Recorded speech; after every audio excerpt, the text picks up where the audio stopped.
Salut à tous! Aujourd'hui, on se retrouve pour une toute nouvelle vidéo un petit peu spéciale. Au moment où sort la vidéo, je ne sais pas si l'épisode sur Mistress Death est déjà sorti. Mais en tout cas, si ce n'est pas le cas, ça ne va pas tarder.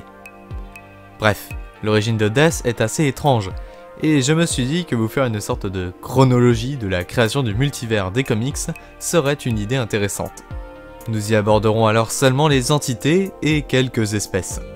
Il est possible qu'une chronologie terrestre voie le jour, donc si cela vous donne envie, dites-le moi en commentaire. Cette vidéo sera présentée sous la forme d'une sorte d'arbre généalogique, préparé à l'aide de notre modérateur Discord, Toa. Étant un grand fan de la cosmologie Marvel, ses précisions et commentaires apparaîtront en bas de la vidéo tout au long de votre visionnage. N'attendons pas plus longtemps, et allons-y. Au commencement, un seul être existait, The One Above All. Celui-ci est l'incarnation des écrivains, et vit donc dans la maison des idées. Il est donc au-dessus de tout. Aucun personnage ne peut contrôler la distribution, cela est plutôt logique. En dessous arrivent alors les êtres fictifs, et il y en a deux principaux. One Above All, l'incarnation du bien absolu, ainsi que son opposé, le One Below All, qui est, vous l'avez compris, le mal absolu, que vous pouvez d'ailleurs retrouver dans la saga Immortal Hulk.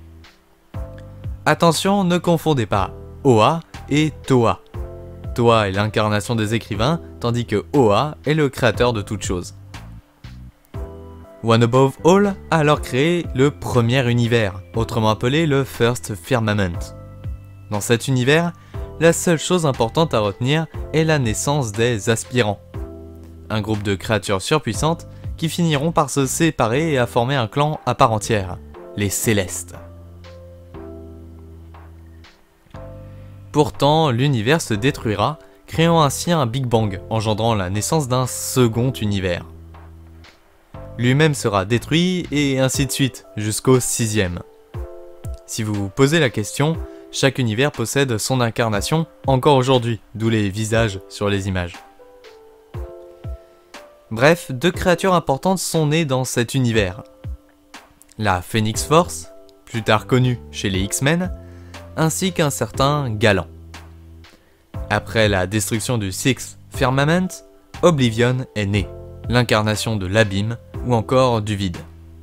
Oblivion possède d'ailleurs un agent que vous connaissez peut-être, Maelstrom, dont nous avons parlé dans le C'est qui c'est quoi sur Quasar.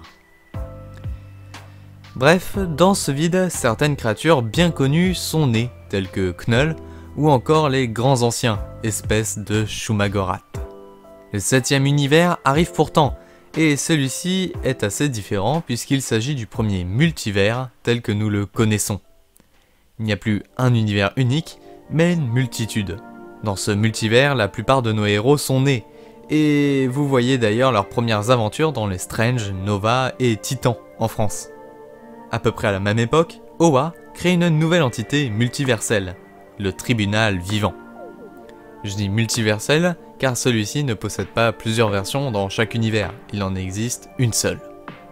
En 2015, un arc narratif assez important est sorti, Secret Wars. En effet, des personnages venant d'une dimension alternative, la Beyonders Dimension, arrivent, tels que les Cosmic Cube ou encore les Beyonders, dont celui du premier Secret Wars sorti dans les années 80. Du côté du Tribunal Vivant, il est tué, mais Adam Warlock reprend sa place. Du côté du multivers, il y a un changement assez radical. En effet, le descendant de Mr. Fantastic, Franklin Richards, au pouvoir multiversel, détruit le 7e univers, et crée alors le 8e.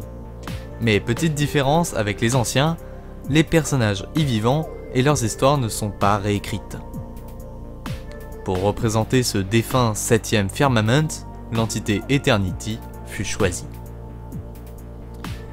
Nous pourrions nous étendre sur tous les univers créés, mais ce serait bien trop long. C'est pourquoi je vais me concentrer sur la Terre 616, l'univers principal des comics.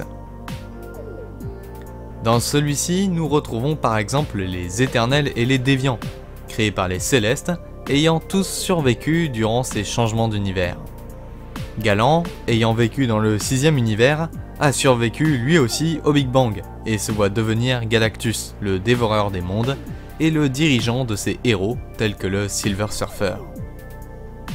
Molecule Man acquiert lui ses pouvoirs d'un Cosmic Cube de la Beyonders Dimension. À la naissance de l'univers, d'autres entités voient le jour comme Mistress Death, Mistress Love, Master 8, Queen of Nevers et bien d'autres comme Lord Chaos et Master Order qui ont d'ailleurs choisi In-Betweener comme agent, ou même Ion dont le messager est le fameux Quasar. D'un autre côté, les dieux furent créés avec Demiurge en haut du podium suivi par les Elder Gods. L'une des Elder Gods, Gaïa, donna d'ailleurs naissance avec le dieu Demogorge aux Primal Gods, comptant par exemple Yahweh, que je mentionne d'ailleurs dans l'épisode C'est qui c'est quoi sur Death. Les Primal Gods, eux, ont créé les Olapiens, les Asgardiens, etc.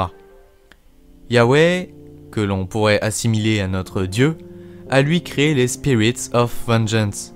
Vous savez, ceux que l'on connaît sous le nom des Ghost Riders. À l'opposé des Elder Gods, il y a Ashton, le plus grand des démons. Bien sûr, les démons sont nombreux et comptent par exemple Mephisto ou encore Nightmare et son fils Trauma. Bien sûr, tous ces êtres mystiques ne sont pas les seuls à exister dans l'univers. Nous y trouvons de nombreuses espèces et groupes, comme les gardiens, les doyens de l'univers, ou encore les Skrulls, les Kree, les Shi'ar, et j'en passe. Mais bon, ça, on le détaillera peut-être dans une prochaine vidéo.